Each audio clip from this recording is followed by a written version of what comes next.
Hello, this is an I Am Kitty Hollywood.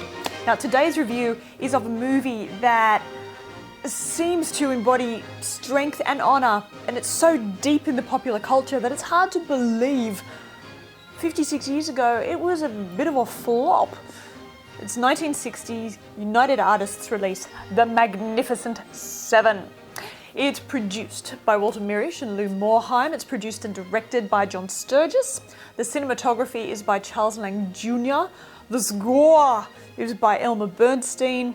The screenplay in credit is by William Roberts, more on that later. And it stars Yul Brynner, Steve McQueen, Charles Bronson, Robert Vaughan, James Coburn, Horst Buchholz, Brad Dexter, and Eli Wallach. It's about a town, a small Mexican town filled with farmers who hire gunmen to protect them from the nasty Mexican thugs who were attacking them. Battles, twirling guns, and beautiful Mexican children ensue. Now, this film is very firmly based on Akira Kurosawa's Seven Samurai. It had a limited screening in the States in 1954, but it seems that pretty much everybody who got involved with this film later watched it. Lou Morheim bought the rights for $250. Anthony Quinn and Yul Brynner jointly bought the rights off him. Then, Brynner allegedly sold the rights without Quinn's say-so to the Mirisch company. There was a lawsuit, Brynner won, there was bad feeling. Anyhow, Walter Mirisch and his company owned the rights. United Artists got on board. And then don't even get me started on the screen. Well, I'll tell you about the screenplay. Walter Bernstein was hired to write the screenplay. He followed Seven Samurai screenplay quite closely, adapting it with middle-aged men. Then, once Lou Morheim was no longer involved, once Walter Mirisch was involved, they got Walter Newman in to make the version that we pretty much know. The Magnificent Seven was shot in Mexico. A number of years beforehand, there'd been a film called Veracruz, starring Gary Cooper, that had contained such a negative portrayal of Mexican culture and Mexicans in general that Mexicans had rioted in the cinemas when watching this film. They were so cranky, and any film made in Mexico after that time had required strict script approval, and there was a Mexican censor on set for the entire time The Magnificent Seven was being shot. They needed a script doctor. So, Walter Newman did not come to Mexico, and William Roberts was hired as a script doctor. He had to make so many changes like they couldn't be hiring gunmen right at the beginning. They had to be seen to hire guns first to prove that they were not afraid of fighting their own battles. We need help. We must buy guns. We know nothing about them. Will you buy guns for us? Guns are very expensive and hard to get. Why don't you hire men? Men? He made so many changes that he argued for a co-credit.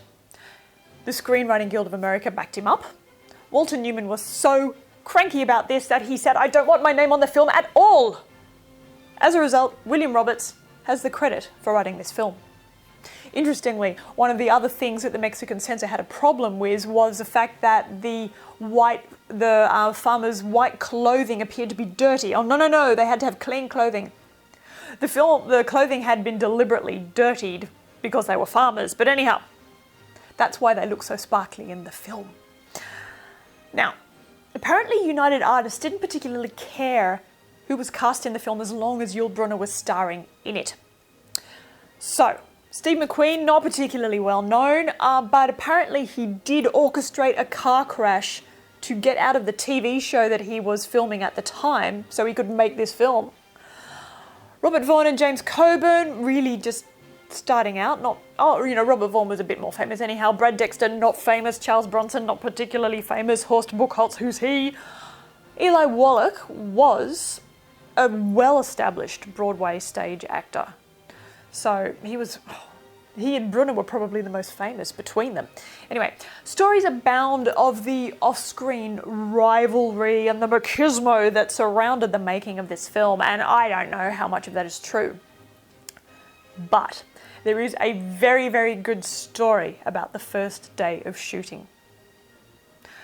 Now, apparently they were all coming single file out of the creek, Yul Brynner leading, Steve McQueen behind, and so on and so on. And as they all came up the crest, each of them had their own, this is my moment.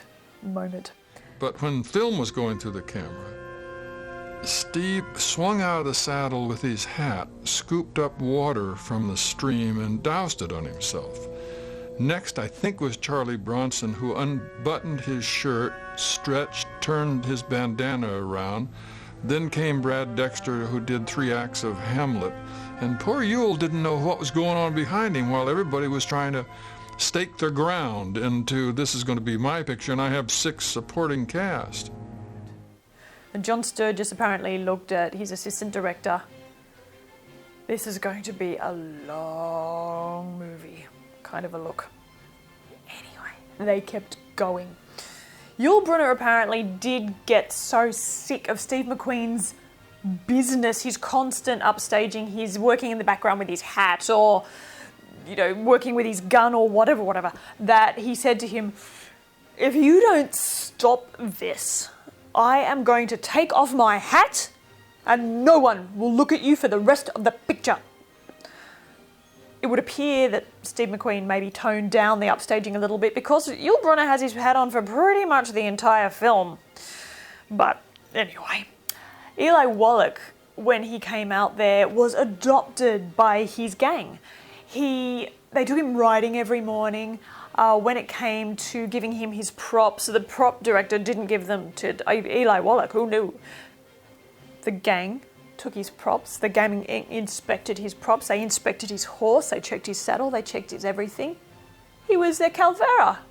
And apparently Eli Wallach was so grateful to them and for what they did for him and adopting him as part of their family that it stayed with him for his entire life. Now, when the film was released, it wasn't particularly successful. It was panned. It didn't make any money, so it was pulled. It went to Europe and it was huge. It was called The Seven Mercenaries. It became a smash hit. This made the distributors from the States think about re-releasing it. It came back into cinemas in the States, and once again, oddly enough, it turned into a hit. So, we have the film that we know and we love. It drags a little bit in places. It can be a little bit long, but it's just so worth the watch. It is worth it for Yul Brynner, who I love. It's worth it if you sit back and reflect that James Coburn has about 11 lines in the entire film.